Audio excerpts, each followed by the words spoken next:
Abstraksi yang membunuh bab 13.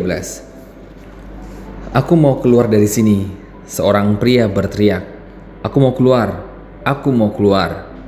Dikurung di sebuah ruangan kecil tanpa jendela, pria itu mulai menggedor-gedor dinding untuk menarik perhatian orang lain. Anda tidak berhak menahan saya di sini, teriaknya. Pria yang bertindak sebagai relawan hari itu duduk di panel kontrol. Dia mulai gugup. Dia bisa mendengar permintaan secara samar-samar dari ruangan lain. Dia menatap petugas yang berwenang dan seolah menyatakan sesuatu yang sudah jelas berkata, dia kesakitan. Namun petugas itu tidak menunjukkan emosi sama sekali. Dia hanya mengatakan satu hal, eksperimen mengharuskan Anda melanjutkan. Dan relawan itu pun kembali ke panel kontrol sambil bergumam, harus terus berlanjut, harus terus berlanjut. Dia lagi-lagi menekan saklar dan mengantarkan arus listrik yang menyengat tubuh orang yang berada di ruangan lain itu. Anda tidak berhak menahan saya di sini, teriak orang di ruangan lain itu lagi. Tetapi tidak ada yang menjawabnya dan eksperimen berlanjut. Aku mau keluar. Dia terus berteriak histeris. Jantungku tidak kuat. Biarkan aku keluar. Lalu tiba-tiba jeritan berhenti dan eksperimen itu selesai. Menjelang akhir Perang Dunia II, arsitek utama gerakan Nazi Adolf Hitler, Heinrich Himmler, dan Joseph Goebbels berhasil melarikan diri dari penangkapan dengan melakukan aksi bunuh diri. Yang lainnya tidak bisa menghindari keadilan. Mereka dikumpulkan dan diadili atas peran mereka dalam genosida sistematis yang dilakukan selama perang. Kejahatan terhadap kemanusiaan adalah satu dakwaan yang dikenakan pada 24 anggota Nazi paling senior yang ditangkap, yang sebagian besar dinyatakan bersalah atas peran masing-masing. Tetapi ada satu orang yang secara mencolok absen selama pengadilan Nuremberg. Nazi SS Obersturmbannführer atau Letnan Kolonel Adolf Eichmann memainkan peran penting dalam pengorganisasian Holocaust. Dia bertanggung jawab mengelola logistik dan mendeportasi orang Yahudi dan kelompok-kelompok lain yang tidak diinginkan dalam jumlah besar ke pemukiman-pemukiman Yahudi dan kamp-kamp konsentrasi di seluruh Eropa Timur. Dialah yang mengawasi proses pengiriman orang-orang tak berdosa, wanita dan anak-anak, muda dan tua ke kamp-kamp kematian. Tetapi setelah perang, dengan menggunakan dokumen palsu, dia melarikan diri dari Jerman menuju Argentina. Selama 15 tahun, Selama 15 tahun, Eichmann menjalani kehidupan yang relatif normal di pinggiran kota dengan nama Ricardo Klement, sampai dia ditangkap intelijen Israel pada 1960 dan dibawa ke pengadilan di Yerusalem. Penangkapan Eichmann membangkitkan kembali perdebatan tentang bagaimana Holocaust bisa terjadi. Tidak mungkin hanya beberapa orang yang memiliki pikiran kurang waras bisa secara efektif melakukan genosida dalam skala yang begitu besar. Perencanaan, pengaturan, dan pengadaan logistik dalam skala itu membutuhkan bantuan ribuan orang atau bahkan jutaan orang. Dibutuhkan keterlibatan semua level tentara dalam pelaksanaan kejahatan itu dan jutaan warga Jerman yang sengaja menutup mata. Beberapa orang meyakini bahwa ada tujuan kolektif yang membuat seluruh populasi meninggalkan seluruh kemanusiaan dan moralitas. Yang lain melihatnya secara berbeda. Pembelaan yang biasa disampaikan antara Nazi dan orang Jerman pasca perang kurang dramatis. Kami tidak punya pilihan, kata mereka. Kami hanya mengikuti perintah. Itulah mantranya. Baik pejabat senior yang bertanggung jawab atas peran mereka maupun tentara biasa dan warga sipil yang mencoba membangun kembali kenormalan mereka setelah perang. dapat merasionalkan tindakan mereka dan menghindari tanggung jawab pribadi dengan menganggap bahwa atasan mereka lah yang bertanggung jawab. Inilah yang akan mereka katakan kepada cucu mereka, kami hanya mengikuti perintah. Stanley Milgram, seorang psikolog Yale, ingin memahami lebih jauh apakah kita sebagai manusia seperti lemming, hewan pengerat yang kerap melakukan bunuh diri massal dengan terjun dari tebing. Dalam arti, jika seseorang memiliki jabatan lebih tinggi daripada kita yang memiliki kekuasaan memerintahkan kita melakukan sesuatu yang sama sekali bertentangan dengan moral kita dan kepekaan kita tentang benar dan salah, kita akan mematuhinya begitu saja. Hal itu mungkin terjadi dalam skala kecil, tetapi apakah mungkin dalam skala massal seperti Holocaust pada 1961?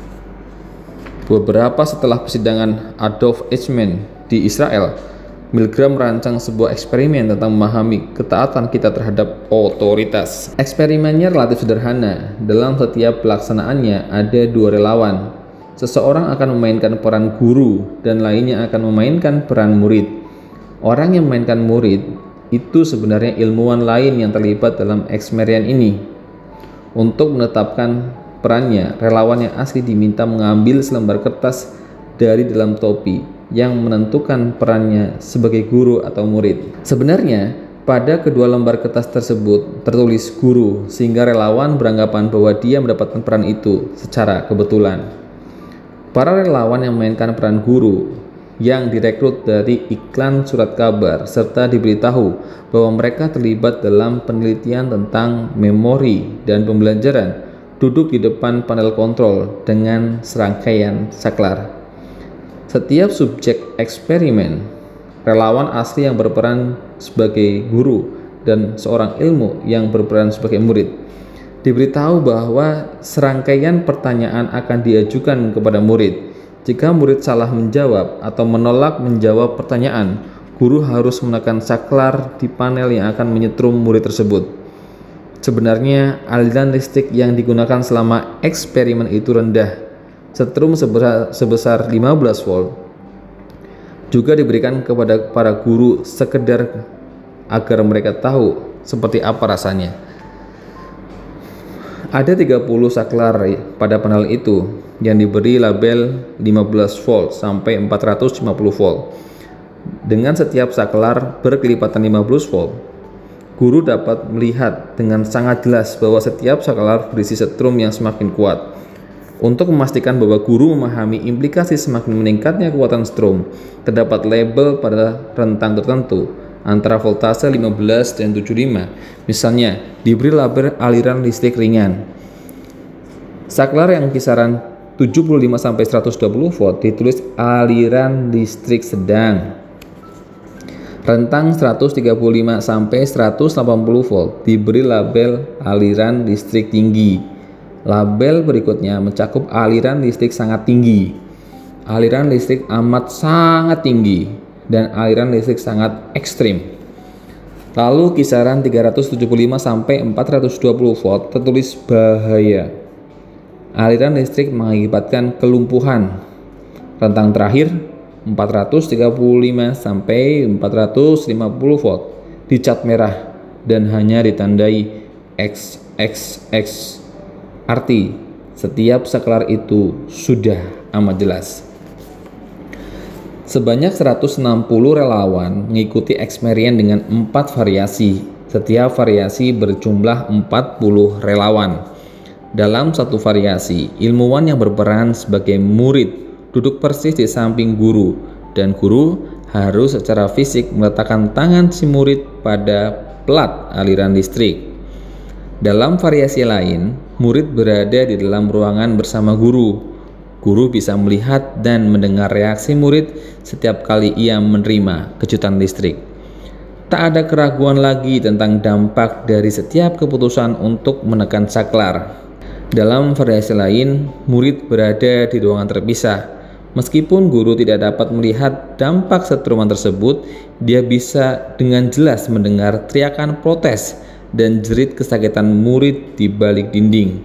Dalam variasi ini, Guru bisa mendengar ilmuwan yang memainkan peran murid pertama-tama berpura-pura mengungkapkan rasa tidak nyaman dan kemudian berteriak serta memohon agar eksperimen itu diakhiri. "Stop!" teriak mereka. "Sakit sekali." Dalam variasi yang lain lagi, murid ditempatkan di dalam ruangan lain. Tetapi karena suara gedoran keras berulang-ulang di dinding, guru tidak bisa melihat atau mendengar reaksi murid yang disetrum.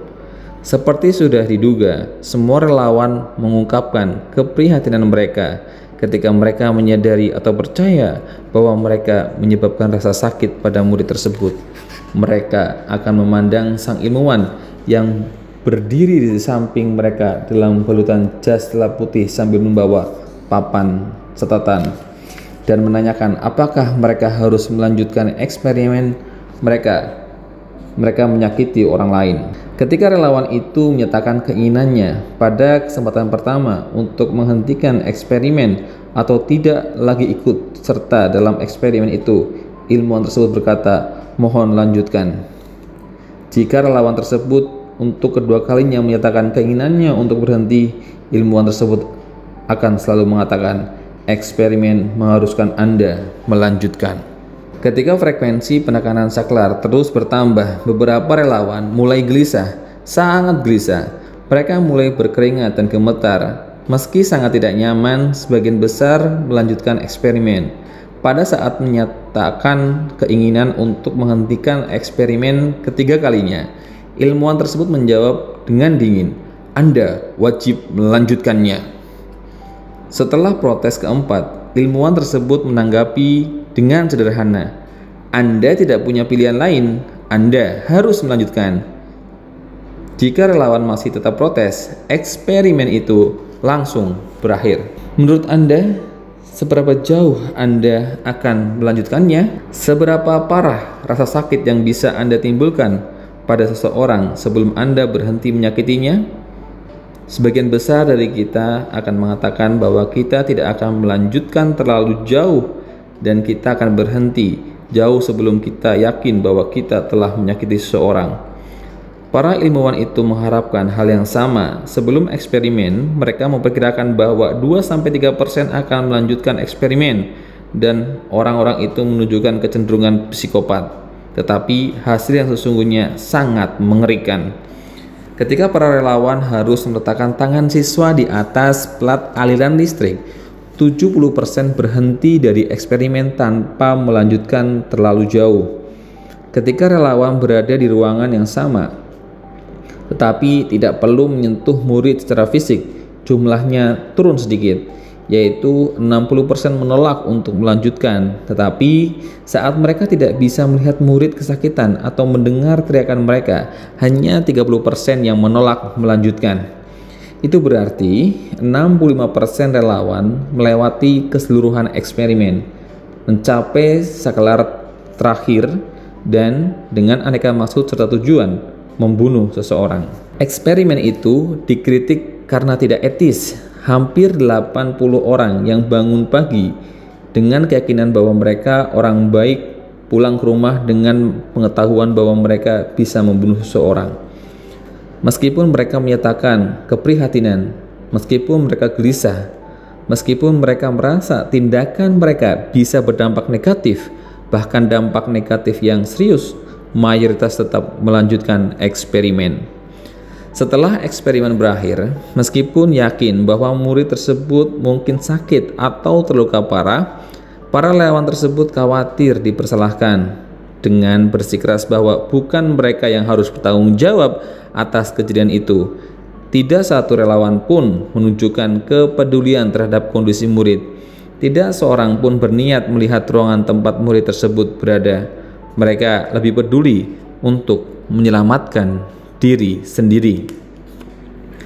Akhirnya, para relawan diberitahu dan ditunjukkan bahwa murid yang diperankan seorang ilmuwan itu baik-baik saja dan tidak terluka. Mereka diyakinkan bahwa kejutan listrik itu tidak ada dan tak seorang pun yang sakit atau terluka dalam eksperimen tersebut. Sebagian relawan yang patuh yang terus melanjutkan eksperimen sekarang merasa menyesal atas apa yang telah mereka lakukan. mereka merasa bertanggung jawab secara pribadi. Namun sebaliknya, sebagian yang lain yang terus melanjutkan eksperimen membenarkan tindakan mereka dengan menyalahkan para ilmuwan itu. Kalaupun ada akibatnya, menuntut mereka yang bertanggung jawab adalah orang yang berotoritas, yaitu ilmuwan yang membalut jas lap putih itu, bukan mereka.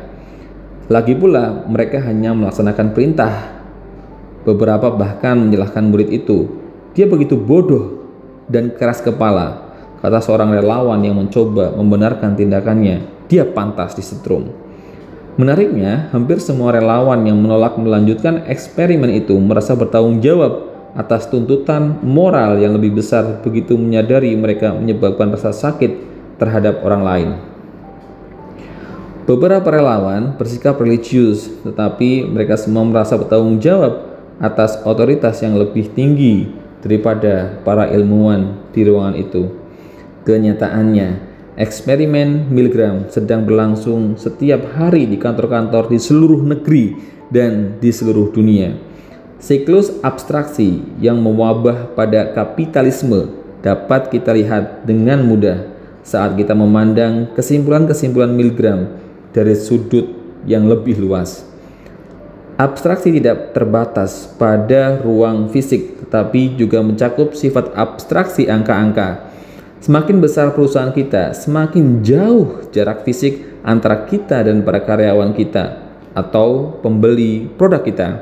Pada skala seperti itu, kita tidak bisa lagi masuk ke lorong-lorong dan menghitung kaleng sup di rak. Sekarang kita bergantung pada dokumen yang melaporkan jumlah yang telah kita jual dan seberapa banyak yang telah kita hasilkan. Ketika kita memisahkan diri dari kemanusiaan melalui abstraksi numerik, kita seperti relawan Milgram, mampu melakukan perilaku yang tidak manusiawi, sama seperti kondisi yang dibentuk Milgram dalam eksperimennya. Pemisahan fisik antara kita dan orang-orang yang menerima keputusan kita dapat menimbulkan dampak dramatis pada kehidupan orang-orang yang tidak bisa dilihat atau didengar. Semakin abstrak wujud orang-orang, semakin mampu kita menyakiti mereka. Dilanjutkan bab 14.